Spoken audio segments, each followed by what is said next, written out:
Assalamualaikum warahmatullahi wabarakatuh. Salam sejahtera untuk kita semua.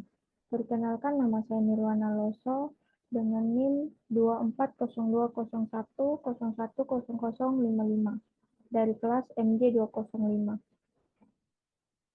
Mata kuliah Pasar dan Lembaga Keuangan, dosen pengampu Joko Suharyanto, SE, MM, CPOD.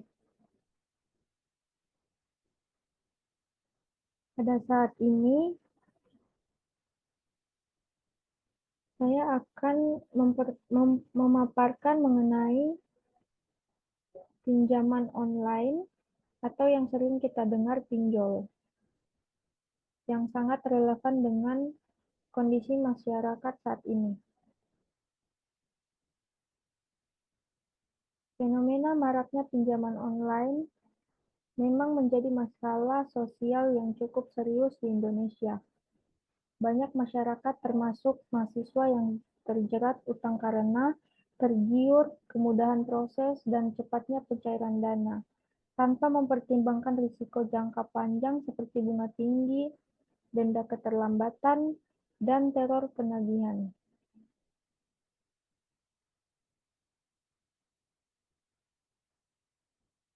Berikut adalah perspektif dan solusi dari berbagai sudut pandang. 1. Apa yang harus dilakukan oleh pemerintah? Yang pertama, penguatan regulasi dan penegakan hukum.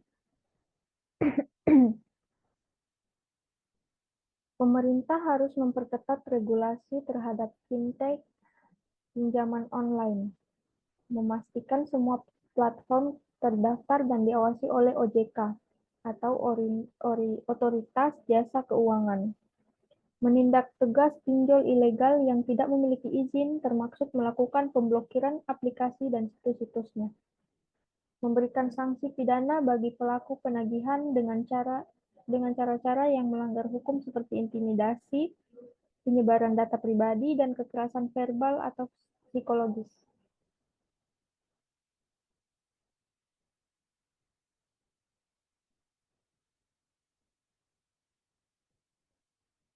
Yang kedua, edukasi dan literasi keuangan sosial. Pemerintah perlu menjalankan kampanye literasi keuangan secara masif, terutama di daerah-daerah yang memiliki tingkat pendidikan dan akses informasi rendah. Menyediakan layanan pengaduan yang mudah diakses, serta bantuan hukum gratis untuk korban pinjol ilegal.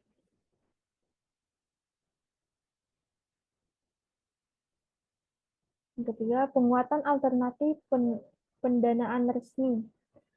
Mengembangkan sistem pinjaman mikro atau koperasi digital berbasis desa atau komunitas yang legal dan beretika sebagai alternatif dari pinjol. Yang kedua, apa yang harus dilakukan oleh konsumen? Yaitu yang pertama, meningkatkan literasi keuangan pribadi. Sebelum meminjam uang, pahami dengan baik bunga, tenor, dan risiko gagal bayar. Waspadai skema yang terlalu mudah dan tidak transparan. Gunakan aplikasi hanya dari pinjol resmi yang terdaftar di OJK. Dan bisa dicek daftar situs resmi OJK.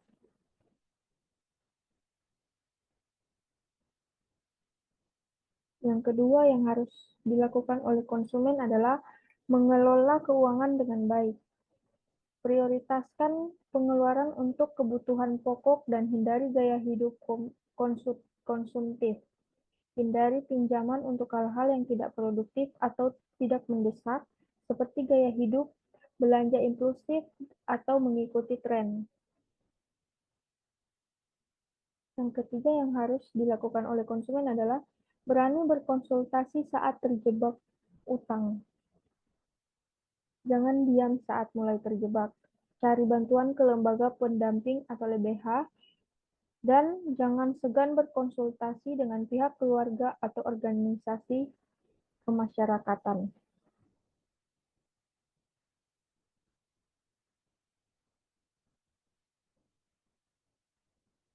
Dan nomor 3, apa yang harus dilakukan oleh mahasiswa sebagai agen perubahan, yaitu menjadi agen edukasi dan literasi keuangan masyarakat. Mahasiswa dapat berperan aktif melalui kegiatan pengabdian masyarakat atau kampus dengan mengedukasi masyarakat soal bahaya pinjol ilegal, dan cara mengelola keuangan. Gunakan media sosial sebagai alat kampanye literasi finansial kreatif yang menjangkau anak muda.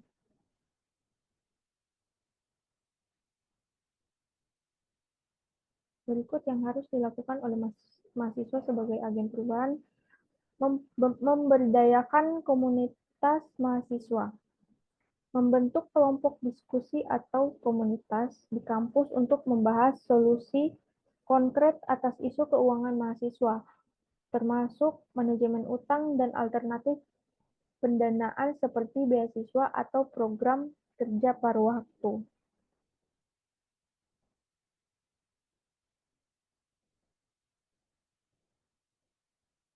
Berikut, mendorong kebijakan kampus yang mendukung mahasiswa secara finansial, menjadi advokat untuk mendorong kampus menyediakan bantuan keuangan darurat, bimbingan keuangan pribadi, atau kerjasama dengan lembaga keuangan legal yang etis. Kesimpulan, fenomena pinjol bukan hanya soal ekonomi, tapi juga tentang literasi, regulasi, dan kesadaran kolektif. Pemerintah sebagai pengatur, konsumen sebagai pengguna, dan mahasiswa sebagai agen perubahan. Semuanya punya peran penting untuk memutus rantai jebakan pinjol yang merugikan masyarakat. Hanya dengan kolaborasi dan pendidikan yang menyeluruh, kita bisa melindungi generasi muda dari bahaya utang yang tidak sehat.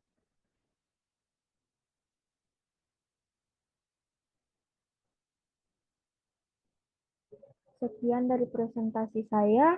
Terima kasih atas perhatian dan waktu yang telah diberikan. Semoga apa yang saya sampaikan dapat bermanfaat bagi kita semua.